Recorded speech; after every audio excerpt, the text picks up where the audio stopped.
Dahulu kala, di suatu desa kecil dekat lembah yang asri, tersebutlah dua bersahabat bernama Embro dan Pipo. Mereka adalah tipe pemuda yang berambisi untuk menjadi orang terkaya di desanya. Mereka kerap membicarakan impian dan ambisi mereka itu akan kekayaan, kehidupan, dan gaya hidup yang ingin mereka miliki nantinya.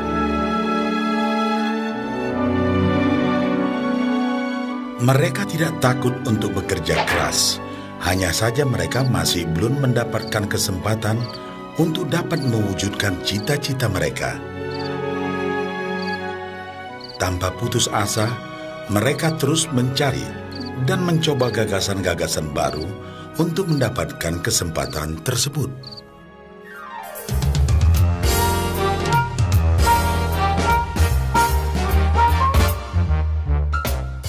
Hingga suatu hari, kesempatan itu pun datang. Desa mereka membutuhkan lebih banyak air. Oleh karena itu, kepala desa mempekerjakan Embro dan Pipo untuk mengambil air dari mata air di gunung untuk dibawa ke tempat penampungan di desa. Mereka akan dibayar sesuai dengan banyaknya air yang dapat mereka bawa. Maka mereka berdua pun menyambut dengan baik kesempatan ini. Embro dan Pipo pun segera melaksanakan pekerjaan tersebut dengan bersemangat. Setiap hari, sejak pagi hingga sore, mereka bergegas menuju mata air dengan membawa ember masing-masing. Mereka bekerja keras untuk membawa air sebanyak mungkin ke tempat penampungan air di desa.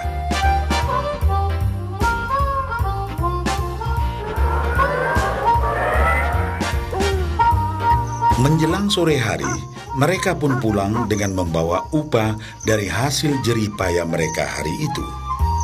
Embro merasa puas sekali dengan pekerjaannya itu dan besarnya upah yang ia dapatkan. Dia yakin bahwa dengan pekerjaannya ini, ia bisa segera mewujudkan cita-citanya.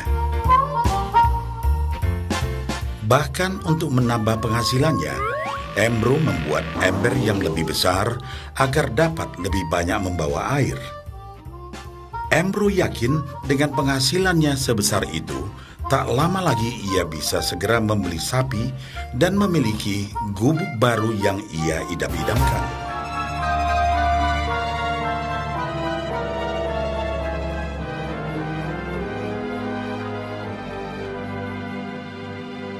Lain halnya dengan Pipo.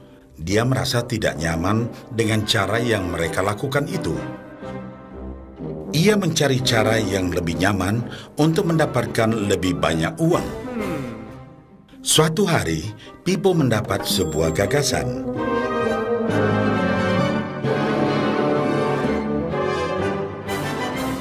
Ia berniat membangun sebuah saluran pipa yang akan mengalirkan air dari mata air langsung ke tempat penampungan air di desa. Dengan saluran pipa tersebut, ia akan mendapat lebih banyak air tanpa perlu lagi membawa ember ke mata air. Ia sangat antusias dengan gagasannya ini. Pipo pun mulai menceritakan gagasannya ini kepada Embro dan mengajaknya bekerja sama. Tetapi Embro tidak sependapat.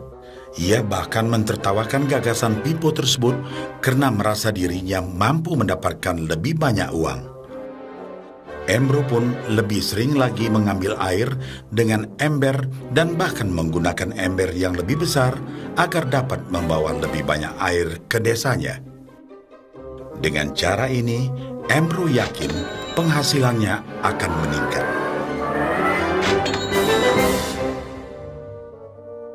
Pipo akhirnya memutuskan untuk mewujudkan sendiri gagasannya itu. Dia mengerti bahwa tidaklah mudah untuk membangun dan menyelesaikan saluran pipa tersebut. Dibutuhkan beberapa tahun untuk bisa menyelesaikan dan menikmati hasilnya. Namun tekadnya telah bulat.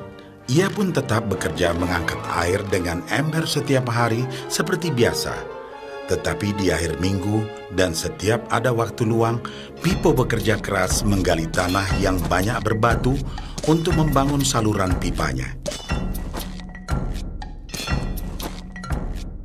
Pada bulan-bulan pertama, hasilnya hampir tidak kelihatan.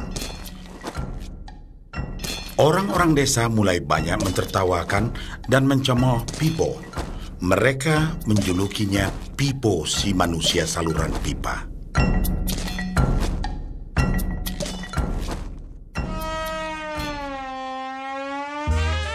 Sementara itu, penghasilan Embro telah meningkat 2 kali lipat. Ia sudah berhasil membeli sapi dan memiliki gubuk baru yang lebih besar. Gaya hidupnya pun sudah mulai berubah.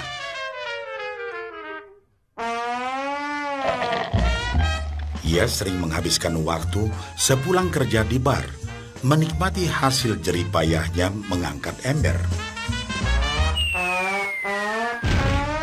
Namun, tanpa disadari, badan Embro kini mulai jadi bungkuk karena begitu beratnya ia harus mengangkat ember besar setiap hari. Raut mukanya pun terlihat kelelahan.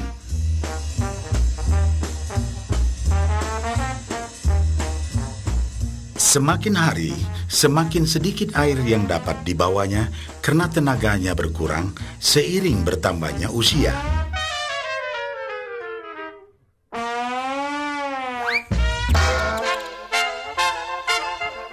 Bulan berganti bulan, tahun berganti tahun. Dan akhirnya, Pipo berhasil menyelesaikan saluran pipanya.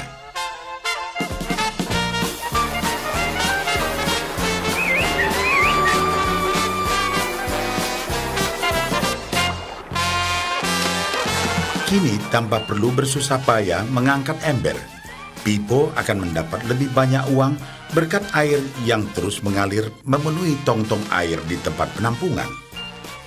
Air terus mengalir tanpa henti, bahkan saat ia tidur, makan, ataupun saat pergi berlibur. Pipo pun puas dan bangga. Berkat tekad dan kerja keras, kini penghasilannya pun mengalir tiada henti, seiring aliran air di saluran pipanya.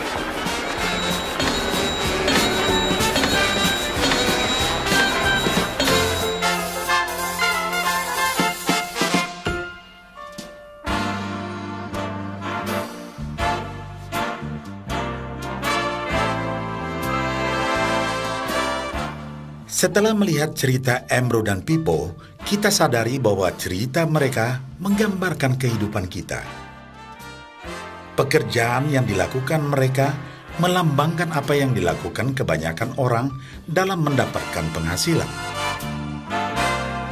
Embro mendapatkan penghasilannya dengan cara menggunakan ember. Ia harus pulang pergi mengisi embernya dari mata air ke desa untuk ditukarkan dengan uang.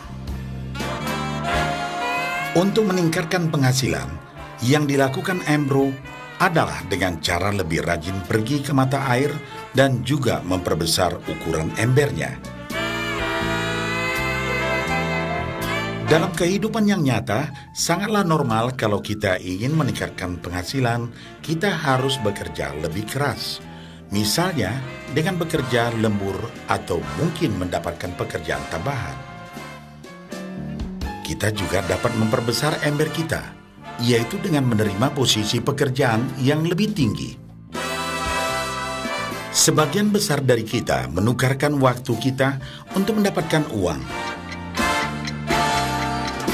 Seperti juga Embro, kita pun memiliki waktu yang terbatas untuk dibarterkan menjadi uang. Dan kita tahu, setiap orang hanya memiliki 24 jam per hari. Dan tidaklah mungkin kalau kita membarterkan seluruh waktu kita untuk bekerja. Dan yang lebih sulit lagi, yaitu jika kita tak mampu lagi membarter waktu kita, karena alasan usia, kesehatan, ataupun alasan lainnya, sehingga penghasilan kita terhenti sama sekali. Tetapi coba perhatikan apa yang dilakukan Pipo. Secara bijaksana, Pipo tidak membarterkan seluruh waktunya hanya untuk mendapatkan penghasilan yang terbatas. Tetapi dia menggunakan sebagian waktu yang dimilikinya untuk membangun saluran pipa, karena dia tahu bahwa saluran pipa ini akan mendatangkan penghasilan yang berkesinambungan tanpa dia harus membarterkan seluruh waktunya. Dia tahu bahwa suatu hari nanti, mungkin karena alasan usia atau kesehatan, dia akan tidak dapat lagi membarterkan waktunya dengan uang. Sedangkan bila ia mampu mewujudkan gagasan saluran pipanya itu, dia hanya perlu bekerja keras sekali saja untuk membangun saluran pipa. Setelah saluran pipa selesai, maka penghasilan akan terus mengalir bagi Pipo. Pipo telah menunjukkan kepada kita bahwa untuk mendapatkan penghasilan, kita tidak selalu harus dengan cara barter waktu dengan uang. Ada cara lain yang lebih baik. Bagaimana dengan Anda?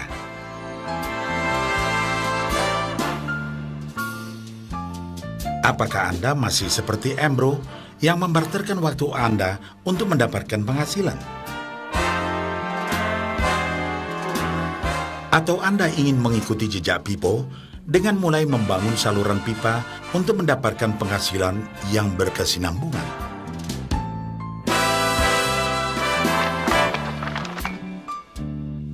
Jika Anda tertarik dengan gagasan saluran pipa, hubungi orang yang meminjamkan VCD ini agar Anda dapat segera mulai membangun saluran pipa penghasilan Anda saat ini juga.